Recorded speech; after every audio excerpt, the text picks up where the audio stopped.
हरेर्नाम एव केवलम् खलो नस्तेव गतिरन्यथा हरेर्नाम एव केवलम् खलो नस्तेव गतिरन्यथा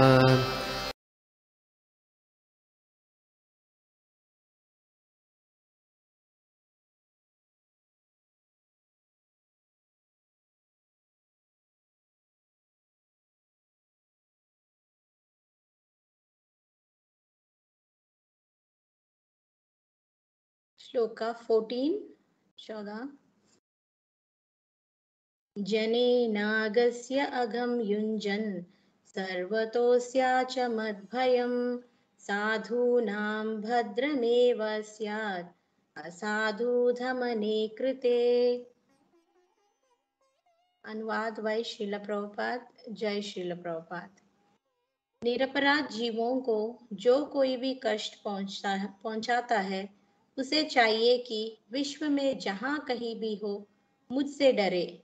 दुष्टों का दमन करने से निरपराध व्यक्ति को स्वतः लाभ पहुंचता है। हाँ, श्लोका 15 अनघ स्वइह भूतेषु ययागस्कृष्ण निरांकुशः आहर्तास्मि भुजं साक्षात् अमर्त्यास्यापि संगदाम्। अनुवाद बाय श्रील प्रभुपाद। जय श्रील प्रभुपाद। जो उदंड व्यक्ति निरपराधियों को सताकर अपराध करता है वह मेरे द्वारा उखाड़ा फेंका जाएगा, चाहे वह बाहुबंद तथा अन्य अलंकारों से युक्त स्वर्ग का निवासी ही क्यों ना हो। तो हरे कृष्णा। यहाँ पे हम सबको पता है कि जैसे जब महाराज परीक्षित देखते हैं कि एक सबको ये वृतांत तो पता ही है, कली एक शूद्र राजा के वेश में कली गाय और बैल को मारता है। तो फिर वो देखने के बाद महाराज परीक्षित गाय से और बैल से पूछते हैं कि आपकी इस दुस्थिति का कारण कौन है। तो यहाँ पे अनुवाद में हमें ये दिया गया है कि निरपराध व्यक्ति। तो निरपराध कौन होता है? जो जिनको पाप कर्म नहीं लगता, जो पाप कृत्य नहीं करता है। हालांकि वो खाली जो पाप या पुण्य खाली हम मनुष्यों को ही है, क्योंकि जानवरों में या पेड़ पौधों को उनको कोई पाप नहीं लगता। जैसे हम देखते एक जानवर दूसरे जानवर को मारकर खाती है तो उनको कुछ पाप नहीं लगता, क्योंकि उनकी बुद्धि इतनी विकसित नहीं है, क्योंकि उनको क्या गलत है क्या सही है पता नहीं है, तो उनको पाप नहीं लगता। बट हम जो मनुष्य जन्म लिया है, इस धरती पर आए हैं कि मनुष्य का ये है कि उनकी बुद्धि विकसित है ज्यादा, जब तुलना उनकी जानवरों से करे तो उनको पता है क्या सही है क्या गलत है। और एक चीज भी है कि मनुष्यों को ये क्यों मतलब जो पाप क्यों लगता है, अगर पुण्य कार्य करते तो पुण्य क्यों आता है, मतलब इनको पता है ये अगर हम करेंगे ये कार्य तो पाप लगता है, तो अगर ये कार्य करेंगे तो पुण्य लगता है। और एक चीज है कि हमें क्यों यहाँ पे बैल और गाय तो धरती स्वरूप है और बैल तो धर्म है। ये धर्म हमें ही लागू होता है, जानवरों के लिए और पेड़ पौधों के लिए नहीं है। क्यों ये धर्म हमारे लिए ही लागू है? क्योंकि हम जानवरों जैसे नहीं है, उनकी बुद्धि तो कम है, पर वो ऐसा है कि जितना उनको चाहिए उतना ही वो लेते हैं।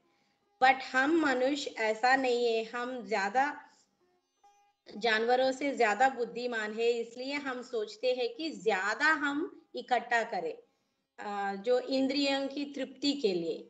मतलब जैसे प्रभुपाद एक एग्जाम्पल देते हैं कि अगर आप एक जो थैली होता है उसमें थोड़ा अनाज वहां बीच सड़क में रख दे, तो जो इवन पशु पक्षी हो या जानवर हो, वो आके जितना उनको चाहिए होता है, जितना उनका कोटा है, मतलब जो भगवान जी उनके लिए रखे हैं उतना ही वो लेकर जाते हैं।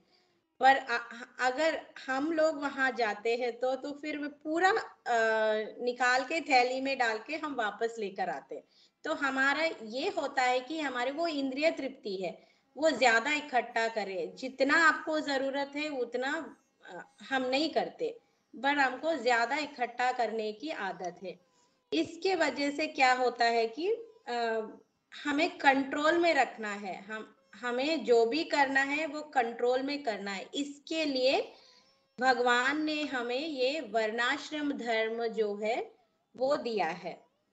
और वर्णाश्रम धर्म में भी कैटेगरीज है, मतलब शूद्रा जो जिनके बुद्धि ज्यादा विकसित नहीं होता है, मतलब वो जानवरों से थोड़ा एडवांस है, मतलब उनकी बुद्धि विकसित है जानवरों से तुलना करने पर जैसे ये डिविजन्स है ना, ब्राह्मण वैश्य क्षत्रिय, ब्राह्मण क्षत्रिय वैश्य और शूद्र।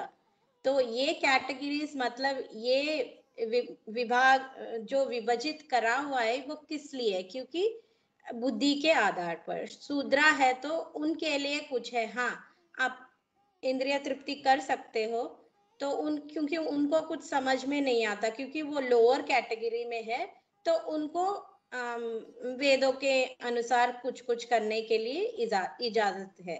तो अगर थोड़ा ऊपर आते हो वैश्य को थोड़ा रेस्ट्रिक्शन है, और क्षत्रिय को है तो थोड़ा रेस्ट्रिक्शन, ब्राह्मण को भी पूरा जो हम ये 4 रेगुलेटिव प्रिंसिपल्स ये सारा कुछ फॉलो करते हैं, तो मतलब बुद्धि के अनुसार हम उसको फॉलो करनी है। ये वर्णाश्रम धर्म ये साइंटिफिकली जो आधुनिक तरीके से भी वो प्रूव हुआ है, तो ये भगवान जी का सिस्टम है।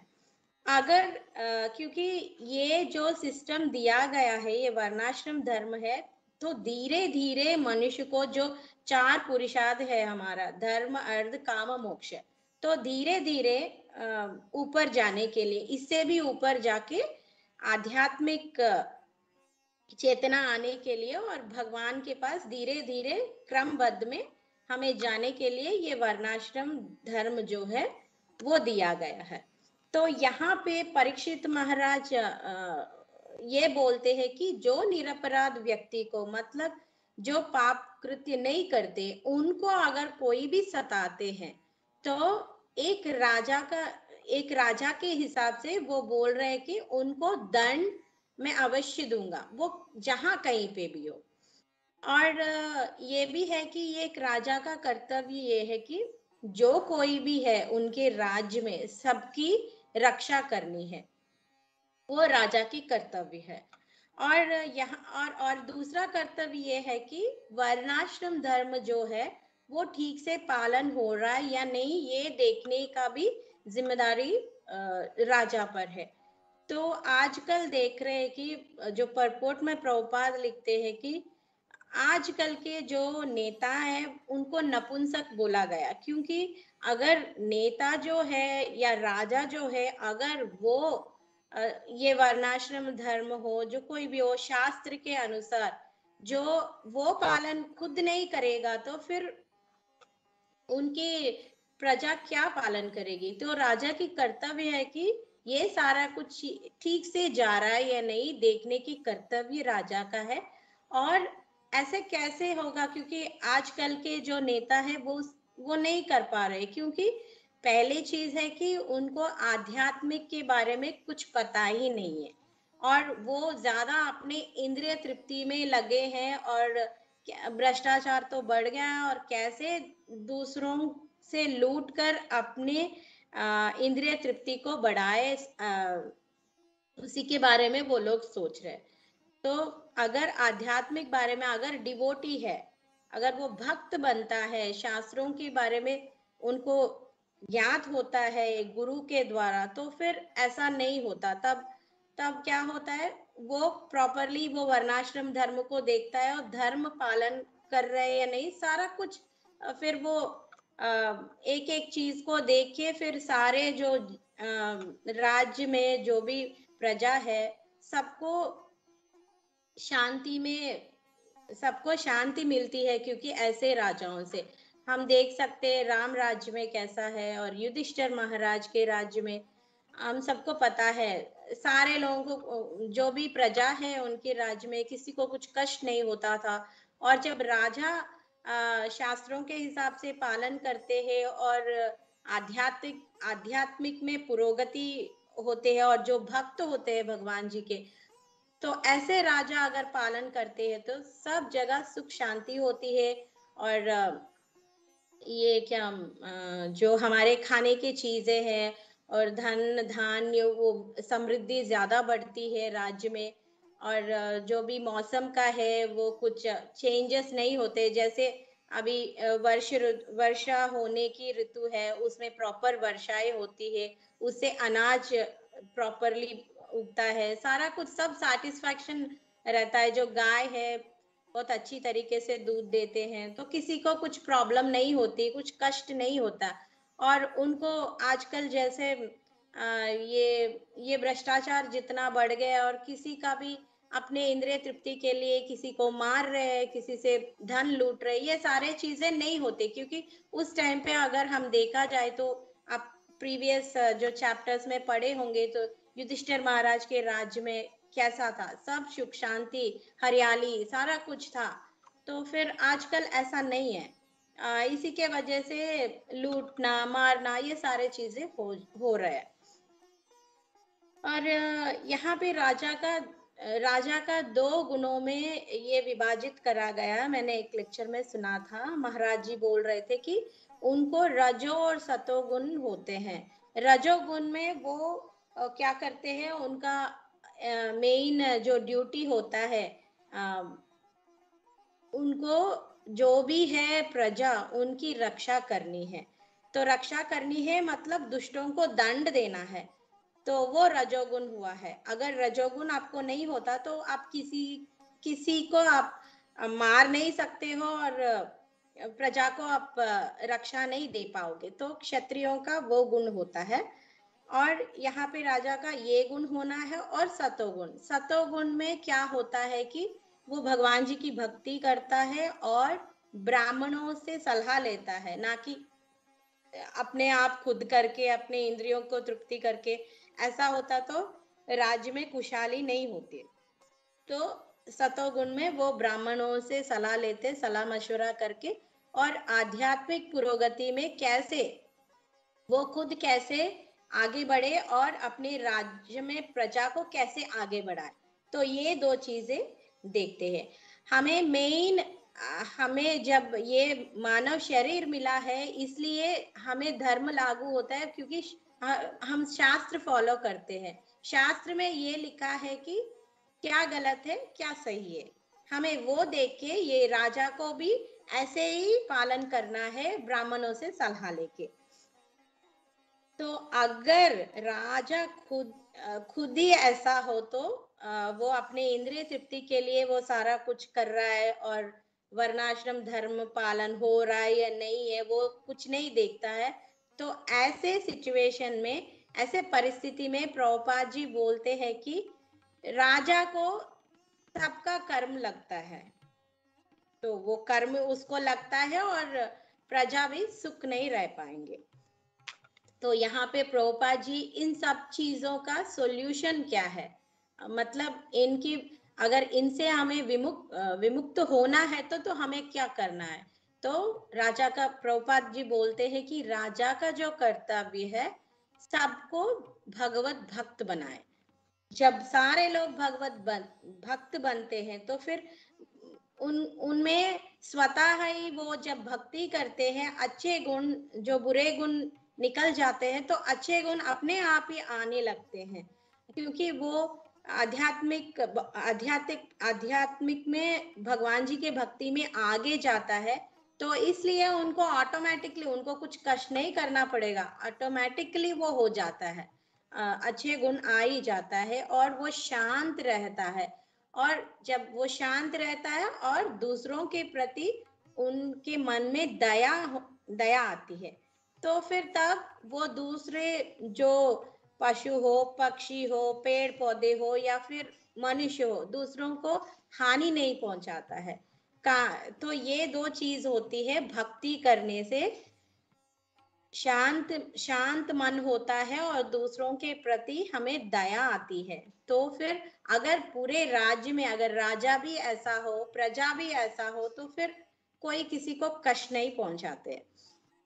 तो प्रभुपाद जी बोलते हैं कि आजकल की जो नेता है, पहले हमें ये देखना है कि प्रभुपाद जी एक लेक्चर में भी मैंने सुना है, जो नेता को आप चूज करते हो, बिठाते हो गद्दे पे, तो फिर आपको देखना है कि वो उनमें वो गुण है या नहीं।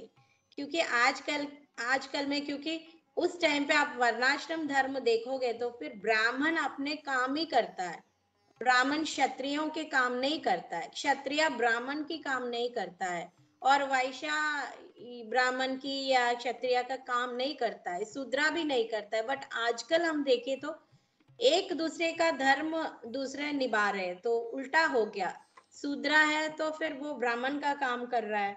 तो ये सारे चीजें जब हो रहे तो फिर उनकी जो रिजल्ट होता है क्या होता है, तो फिर सोसाइटी में जो यहाँ पे आजकल हम देख रहे हैं कहीं पे शांति नहीं है। और यही है, अगर उनके जो क्वालिटी अच्छे नहीं है तो फिर सारे जगह खलबली या शांति, डकैती, लूट, ये सारा कुछ मच जाता है। तो फिर हमें ये देखना है कि वो गुण है, वो गुण है जो एक राजा को होना चाहिए, वो है या नहीं।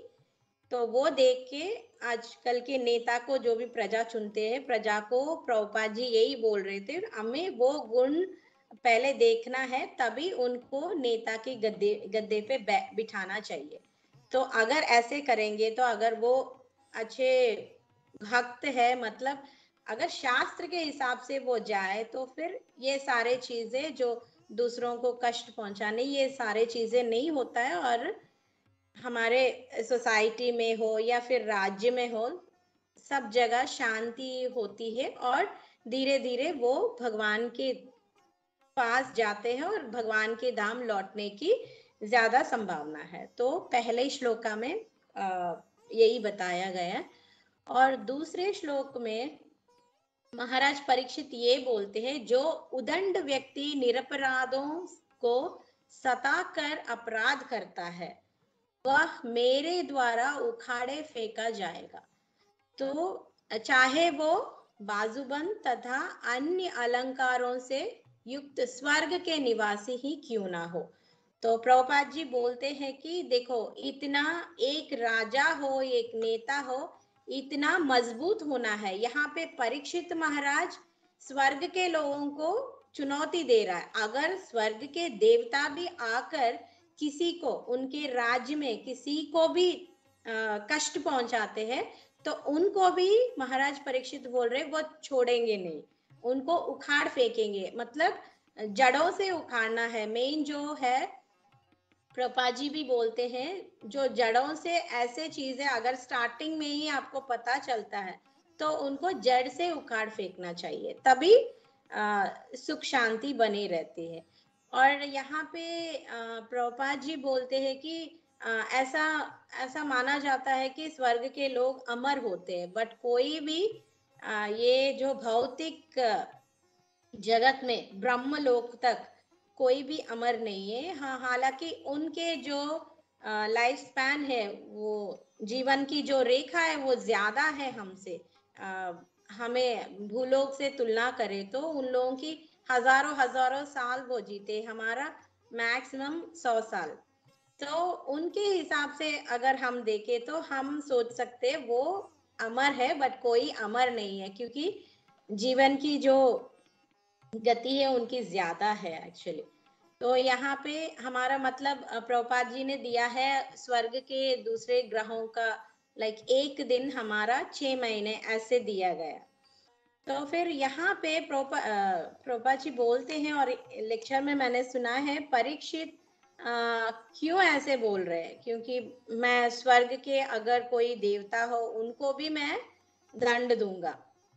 कि यहाँ पे आइडिया है कि क्या है, मतलब उनको शांति चाहिए, शांति स्थापित करने के लिए वो ये बोल रहे हैं। अगर ये सारा कुछ अगर हम प्रॉपरली उनको दंड दे, आप एग्जाम्पल के तरीके से ले सकते हो। इंडिया में अगर कुछ कोई अपराध करता है तो उनको हाँ कैसे भी करके पैसे देकर, और या फिर अगर पॉलिटिशियन पता है तो ऐसे करके वो बाहर आ जाता है।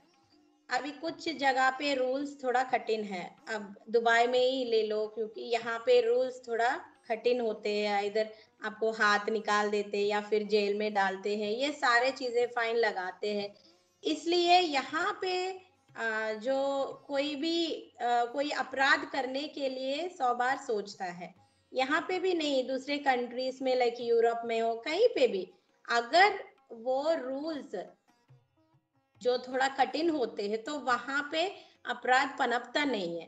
तो इसलिए अगर दंड ज्यादा कठिन होता है तब आदमी डरता है कुछ अपराध करने के लिए।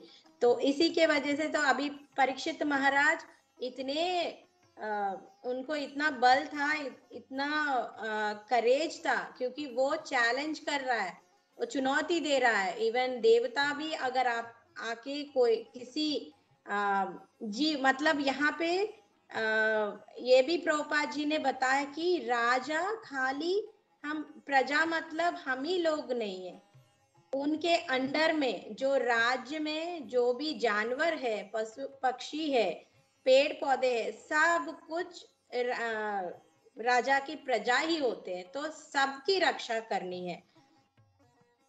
तो जैसे हम वो वृत्तांत में भी आता है ना, शिबी महाराज जो भी वो एक पक्षी को बचाने के लिए वो खुद अपने मांस काट के देने के लिए तैयार हो गए। तो राजा को इतना दयालु होना है, ऐसा नहीं कि आदमियों की या औरतों की, बच्चों की, बूढ़ों की रक्षा करे, नहीं, सारे ही उनके प्रजा है, जो भी जानवर है, पेड़ पौधे हो, जो भी हो। तो फिर यहाँ पे यही बोल रहे थे कि वो सारे वो प्रोटेक्शन देने के लिए, वो सबको रक्षा करने के लिए ही परीक्षित महाराज ऐसे बोल रहे। इसलिए है ना, कली ने वो जब परीक्षित महाराज दंड देने के लिए तैयार हो गया था, तब कली को पता चल गया, क्योंकि ये राजा तो इतना प्रजा के प्रति इतने दयालु है, इतने दया दिखा रहे हैं, ये पशु के जानवरों के प्रति भी इतने दयालु है, और ये भक्त भी है। तो फिर उनको पता चल गया और शरणागत हो गया था। तो फिर परीक्षित महाराज ने क्या बोला था, आप जब शरणागत हुआ था तब उनको दया आ गई है, क्योंकि राजा का और एक गुण भी होना चाहिए कि दया होना चाहिए। कोई भी आपके आपके शरण में आता है तो उनको, उनके प्रति आपको दया दिखाना है।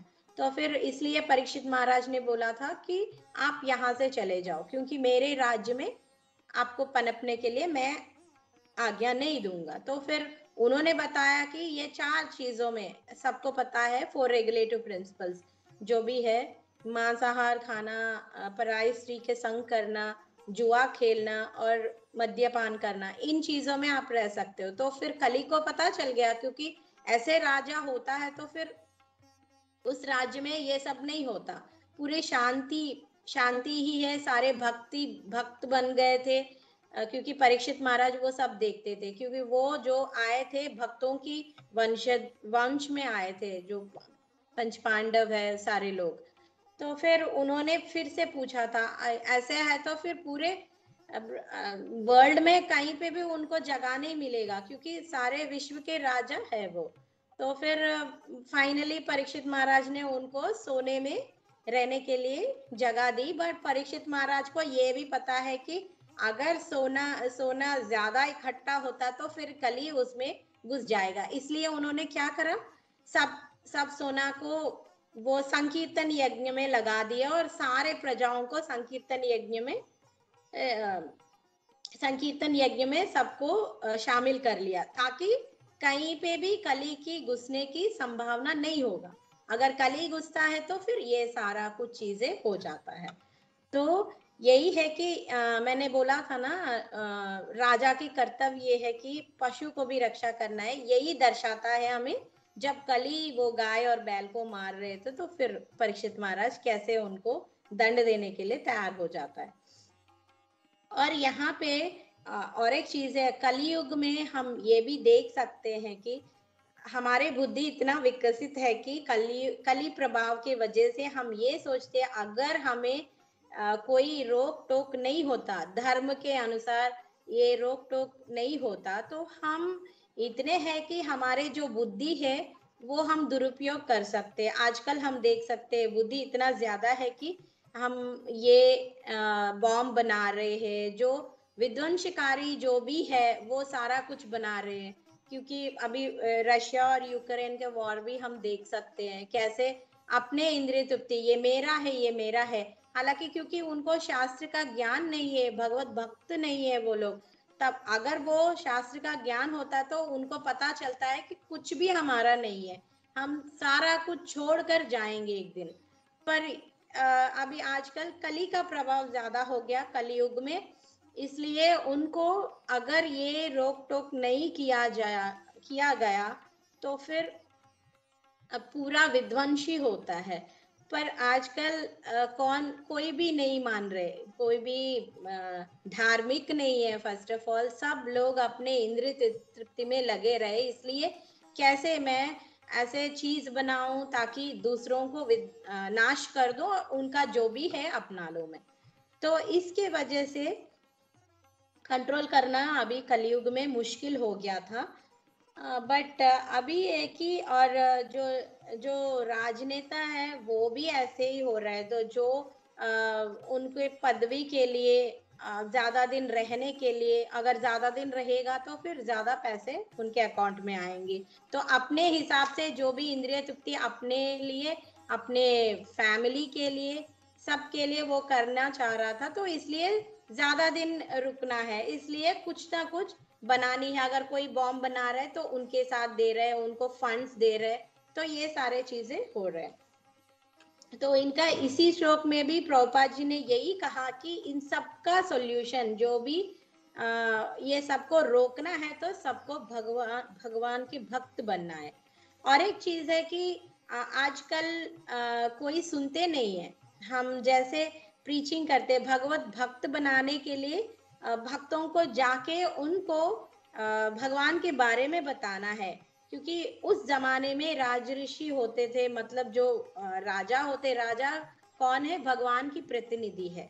तो फिर वो सलाह मशवरा करके ब्राह्मणों से पूछते थे और उनके अनुसार ही करते। तो आजकल कोई नेता सुनने के लिए तैयारी नहीं है। नेता का छोड़ो, किसी और को हम जाके अब हरे कृष्णा के बारे में बोलते, वो सुनने के लिए तैयार ही नहीं होते।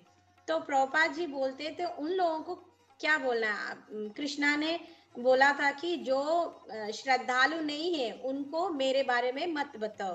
बट भगवान जी के जो भक्त है, इतने दयालु है, वो फिर भी चाहते हैं कि सबकी उद्धार हो। वो जाके फिर भी बोलते रहते हैं। हम नित्यानंद प्रभु को भी देख सकते हैं, कैसे जगाई मदाई को उन्होंने, हालांकि वो उन्होंने मारा था नित्यानंद प्रभु को, बट फिर भी वो इतने दयालु है, क्योंकि उनका भी उद्धार, पतितों को भी उद्धार करना चाहते हैं भक्त जो है। तो फिर ये जो क्या बोलते, तो कैसे करना है उनको, तो दो ही चीज प्रभुपाद जी ने बताया। एक हरिनाम, हरिनाम दो, एटलीस्ट एक बार अगर हम भी करते तो वो सुनते हैं, और प्रसाद, क्योंकि नॉर्मल है तो हम प्रीचिंग कर सकते हैं, जाके उनको बता सकते हैं ग्रंथों के बारे में, शास्त्रों के बारे में। अगर वो सुनने के लिए तैयार नहीं है तो कैसे भक्त बनेगा। तो धीरे धीरे हमें ये करना है, हरिनाम बोलना है, या फिर स्टार्टिंग प्रसाद से शुरू करना है। ऐसे मतलब हम खाना देंगे तो फिर वो मना नहीं करेंगे। तो अगर हम उनको पता नहीं है वो प्रसाद है बट हम देंगे, तो फिर उनको ऐसा लगेगा कि नॉर्मल खाना है, तो फिर उससे ज्यादा असर धीरे धीरे होने लगता है। और हरिनाम, ये दोनों चीजें ही हम कलयुग में कर सकते। और प्रभुपाद जी बोलते हैं और भानुस्वामी महाराज भी बोलते हैं कि ये जो भक्ति का ये भक्ति जो है कहीं पे भी कर सकते हैं, किसी समय पे भी कर सकते हैं, किसी युग में भी कर सकते हैं। तो फिर यही मेन चीज है कि एक कलयुग में ये भक्ति ही है जो हमें इन सारे चीजों से ऊपर उठा सकते हैं। और भक्ति कहीं पे भी कर सकते हैं। मैंने जैसे बोला है, हमारे जो प्रहलाद जी के बारे में भी हमें पता है कि जो गर्भ से ही उन्होंने भक्ति करा है, और मृत्यु के टाइम पे अजामिल को फिर से उनको एक चांस मिला है। तो ये सारे चीजें कलयुग में हम कर सकते हैं। यही दो चीजें हम कर सकते हैं, हरिनाम और प्रसाद देना। और यहाँ पे प्रभुपाद जी ये भी बोलते हैं कि एक नेता को मिनिमम ये गुण होना चाहिए कि वो जो निरपराध होते हैं, इनोसेंट, जो उनकी रक्षा करनी है। ये एक पहली क्वालिटी है जिससे ये पता चलता है कि ये नेता हाँ सही है, क्योंकि अगर वो रक्षा कर रहा है तो मतलब उनके मन में दया गुण है। और प्रभुपाद जी और इवन मैंने 2-3 लेक्चरों में सुना है, और भानुस्वामी महाराज जी ने भी बोला था कि देखो उन्होंने कोरोना की एग्जाम्पल दिया था, क्योंकि अगर हम नहीं सुनते हैं, कलयुग में कोई नहीं सुन रहे, शास्त्र के बारे में बोलो, कुछ भी बोलो, ऐसे फॉलो करो, ऐसा नहीं करना चाहिए, तो फिर वो सुनते नहीं है। तो रिजल्ट क्या होता है, अगर आप नहीं धर्म के अनुसार जा रहे हो तो फिर प्रकृति आपको दिखाएगी, वो हमें टीच करेगी, हमें एक पाठ पढ़ाएगी। तो फिर तब तो आपको कंपलसरी फॉलो करना ही है, कोई ऑप्शन नहीं होता आपके पास। अभी क्या हो रहा है, जैसे कोरोना आया है, अब क्या कर सकते हैं उसके लिए, इतने लोग मर गए।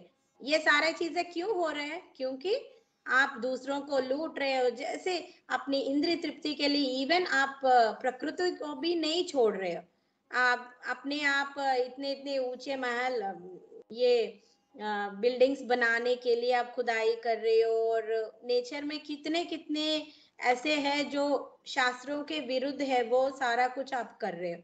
तो उसके फल स्वरूप क्या हो रहा है, सुनामीज आ रहे हैं, भूकंप आ रहे हैं, और फिर ऐसे व्याधि फैल रही, ये सारे कुछ नेचर दिखाएंगे, प्रकृति अपने आप आपको पाठ पढ़ाएगी। तो फिर तब आपको फॉलो करना ही है, उनके अनुसरण करनी ही है आपको।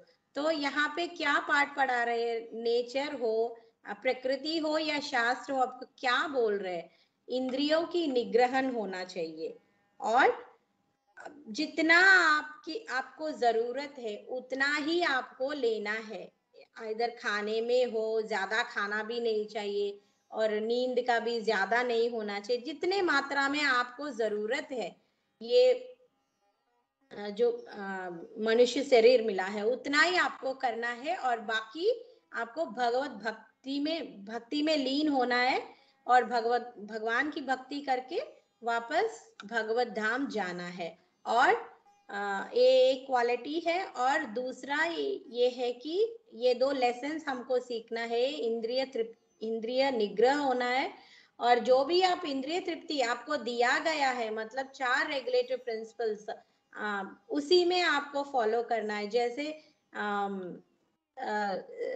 आपको मतलब सेक्सुअल रिलेशनशिप आजकल यहाँ पे जो कलयुग में इसी के वजह से इतना हर जगह गंद फैला हुआ है। तो फिर क्या प्रभुपाद जी ने दिया, तो आपकी वाइफ के साथ आप कर सकते हो, मतलब रेस्ट्रिक्टेड खाना ऐसा है, मतलब मांसाहार भी, लाइक हमें नहीं, बट कुछ लाइक शूद्रा के लिए ऐसे कुछ वेदों के हिसाब से इस टाइम पे आप ये पूजा करके ये खा सकते हो, ऐसे धीरे धीरे धीरे वो भी छोड़ना चाहिए। और वो सारे छोड़ के हमें वेजिटेरियन बनना है, जो कृष्णा जी ने हमें बताया, पत्रम पुष्पम फलम तोयम, बस वही करनी है। और ऐसे करने से क्या होता है, धीरे धीरे वो हिंसा भी कम हो जाती है। स्लॉटर हाउसेस, ये कोरोना जो फैली है सब पशु मतलब जानवरों से ही आया है, बैट से, ये इससे उससे, वो क्या क्यों आ रहा है, क्योंकि इतने स्लॉटर हाउसेस है, तो वहां पे आप सबको मार रहे हो, खा रहे हो, तो फिर वो जो भगवान जी ने जो बनाया फूड चेन हमारे लिए, उनको आप बीच में ही कट कर रहे हो। तो ये सारे प्रकृति के विरुद्ध है जो काम आप कर रहे हो। तो इसलिए प्रकृति फिर आपके ऊपर खैर बरसा रही है। तो फिर ये सारे चीजें हैं, आपको देखना है। और धरती माँ, अगर धरती को आप कष्ट दोगे तो क्या होगा? प्रॉपर आपको खाना नहीं मिलेगा, पानी नहीं मिलेगा। और प्रकृति में अलग अलग मतलब समर में आपको विंटर आता है, विंटर में मतलब आपको बारिश होती है, तो अकाल में सारा कुछ चेंज हो जाता है। तो इसके वजह से हमें ये सारे चीजें, ये सारे प्रॉब्लम्स होते हैं। तो फिर फाइनली इसमें लेसन है कि कलयुग में एक ही सॉल्यूशन जो प्रभुपाद जी ने बताया, हरिनाम संकीर्तन और सबको भक्त बनाने के लिए। और जो नेता है उनको ये गुण है या नहीं सोचना चाहिए। पहले उनको गद्दी पे बिठाने से पहले ही ये सोचना चाहिए। और अगर वो उनको शास्त्र के बारे में पता है और ये वर्णाश्रम धर्म सब पालन कर रहे, वो खुद पालन कर रहा है या नहीं, ये भी देखकर अगर हम चलेंगे तो कलयुग में भी हमें राम राज्य मिलेगा। सारे जगह शांति रहेगी और कोई किसी को कष्ट नहीं पहुंचाएगा। तो यही प्रभुपाद जी ने बताया। तो हमें भी सीखना है कि इंद्रिय निग्रह कैसे करना है और हमें कैसे रहना है और हमारे जो नेता है उनको कैसे चुनना है हमें। तो यही है, इन 2 श्लोकों से हम जो सीख सकते हैं जो प्रभुपाद जी ने बताया। तो अगर ये सारे चीजें हम संभाल के देखेंगे तो फिर हम ये कलयुग में भी सुख शांति के साथ रह सकते हैं और भगवत भक्ति करके वापस भगवत धाम जा सकते हैं। हरे कृष्णा। कुछ गलती हो गया तो माफ करना, और कुछ भी आपको अच्छा लगे या समझ में आए, ये सब प्रभुपाद जी की कृपा और गुरु महाराज जी की मर्जी है। थैंक यू सो मच मुझे ये सेवा देने के लिए। हरे कृष्णा। थैंक यू सबको। और जिनको भी कुछ ऐड करना है आप ऐड कर सकते हो, वरिष्ठ भक्त जो है। हरे कृष्णा। Thank you. मुझे एक पॉइंट ऐड करना था और एक प्रश्न भी था जो आपने आज के प्रसंग में समझाया उससे। जो आपने बताया कि जैसे आजकल क्योंकि कलयुग का प्रभाव है तो ये सब राजा और जो मतलब कैसे हो रहा है, हम देख रहे हैं कि कोई मीन्स शूद्र है सारे, क्योंकि फॉलो नहीं हो रहा है वो वर्ण जो गीता में 4 बताए गए वो नहीं है, सब लोग शूद्र ही हैं। सारे अब एक दूसरे वर्ण का काम कर रहे हैं, जैसे ब्राह्मण है या वैश्य शूद्र और क्षत्रिय, वो ऐसा कोई रह ही नहीं गया है, कैटेगरीज नहीं है, सब शूद्र ही है क्योंकि वो अपने वर्ण के हिसाब से वो लोग काम नहीं कर रहे हैं। तो मैंने एक लेक्चर में सुना जो कि इस्कॉन गुड़गांव का लेक्चर था, उसमें प्रभु जी बता रहे थे कि मतलब जब आगे और भी जैसे अब तो क्योंकि हम फिर भी हैं इसमें जो पहले 10,000 साल जो बताए गए जिसमें एटलीस्ट फिर भी भक्ति होगी और भगवान के जो स्वर्ण मतलब ये है, तो उसके बाद इस टाइम स्वर्ण युग माना जाता है, मतलब इसी पीरियड में।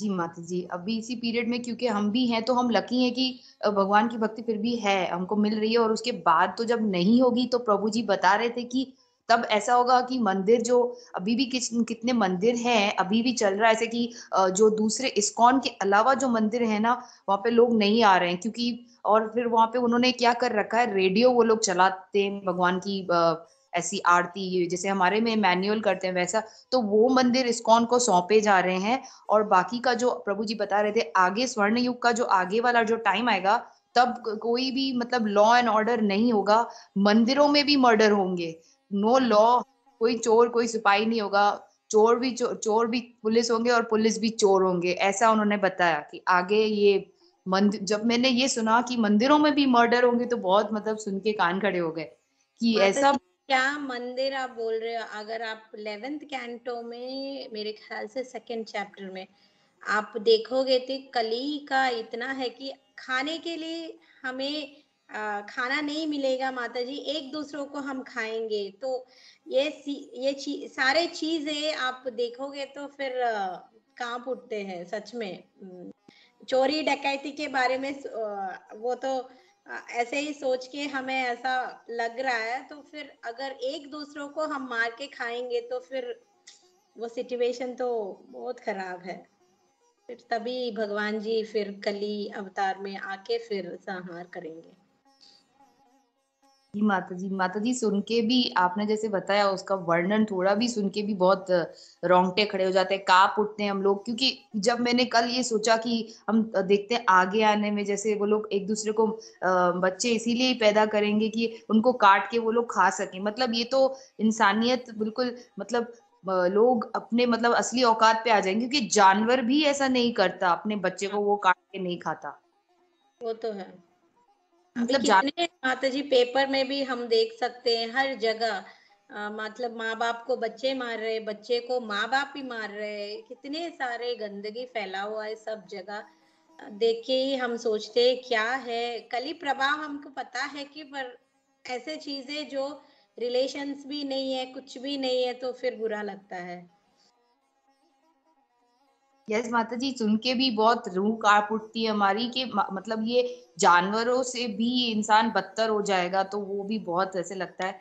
तो और दूसरा माता जी एक प्रश्न ये था कि जैसे आपने बताया कि वो जैसे इसमें राजा जो होते हैं उनका काम क्या होता है, तो उनका जैसे प्रजा की रक्षा है और आध्यात्म को बढ़ावा देना भगवान के मतलब कृष्ण भावनामृत को जैसे, तो अभी और अगर वो ये नहीं करते हैं अपनी ड्यूटी, उनकी ये ड्यूटी है, तो अगर वो अपनी ड्यूटी नहीं करते हैं तो उनको भी क्योंकि प्रजा को तो पता नहीं है, वो जैसे युधिष्ठिर महाराज हैं वो प्रजा को संभालते हैं और वो कृष्ण भावनामृत लोगों को बनाते हैं और रक्षा भी देते हैं। तो अगर वो ये सब नहीं करते हैं जो उनकी ड्यूटी है, तो उनको भी प्रजा का भी पाप लगता है, ऐसा अभी आपने आज के लेक्चर में हाँ बताया। हाँ तो माता जी। जी माता जी, तो मेरा ये प्रश्न था कि अभी हम देखते हैं, मैंने रिसेंटली मुझे पता चला कि और जैसे लेकिन अगर कोई राजा अभी भी हैं जो मतलब अभी भी रॉयल ऑर्डर में हम देखते हैं, भले हमारी कंट्री में तो डेमोक्रेसी है, लेकिन अभी भी पहले के जो जिनको विरासत में मिला है अभी भी ऐसे कुछ राजे महाराजे हैं, जैसे कि हम देखते हैं जयपुर में रॉयल ऑर्डर अभी भी है, मतलब कुछ बच गए हैं वो लोग रह। तो और फिर मैंने देखा बड़ौदा में भी कुछ अभी भी वो लोग रॉयल फैमिलीज मतलब हैं हाँ ऐसे। तो यानी कि तो ये वो चुपचाप अपने मतलब क्या उनको भी, क्योंकि उनके वो लोग कुछ सामाजिक कुछ थोड़े बहुत उनको सपोर्ट कर रहे हैं, स्पॉन्सर कर रहे हैं, लेकिन वो इतने लार्ज स्केल पे नहीं कर रहे हैं, अपने वो आम लोगों की तरह सेलिब्रिटियों की तरह जी रहे हैं, रॉयल फैमिली के हिसाब से जी रहे हैं। तो क्या उन लोगों को भी मतलब लगता है पाप, क्योंकि वो कुछ ज्यादा नहीं कर रहे, बस थोड़ा बहुत ही कर रहे हैं समाज के लिए, और इतना ज्यादा वो शायद नहीं कर, जबकि वो लोगों के पास तो है विरासत में इतना, उनको रॉयल ऑर्डर मिला है तो कर वो सकते हैं, पर वो नहीं कर रहे, वो सेलिब्रिटीज की तरह ही जी रहे हैं, बड़ी बड़ी गाड़ियों में घूम रहे हैं, फोटोज मतलब ऐसे ही मतलब शो ऑफ की दुनिया में। तो क्या उनको भी लगता है ये सब? हाँ, उनको भी लगता है माता जी। अगर पर्टिकुलर प्लेस में आप राजा हो तो फिर आपकी कर्तव्य बनता है कि सबकी रक्षा करे। ऐसा नहीं कि क्योंकि वो राजा खुद ही बढ़ावा दे रहे थे मांस खा लो, और उनको अगर आपके उनके राज्य में कुछ कोई जाके किसी को मार रहा है, वो सारे चीजें अगर फैल रहे, वो खुद अपने ये सारा कुछ जैसे आपने बताया बड़े गाड़ियों में, और क्योंकि वो शो ऑफ कर रहे हैं तो फिर वो इंद्रिय तृप्ति ही कर रहे हैं ना, तो फिर दूसरों को आध्यात्मिकता में लेके नहीं जा रहे। और फिर यहाँ पे जैसे महाराज परीक्षित बोल रहे, उखाड़ फेंक फेंक देता हूँ अगर देवता भी आते, तो मतलब ऐसा होना चाहिए राजा को, क्योंकि आपकी कर्तव्य है। अगर आप नहीं कर रहे हो तो फिर उसके हिसाब से आपको उन लोगों की कर्मा भी आपको आता है।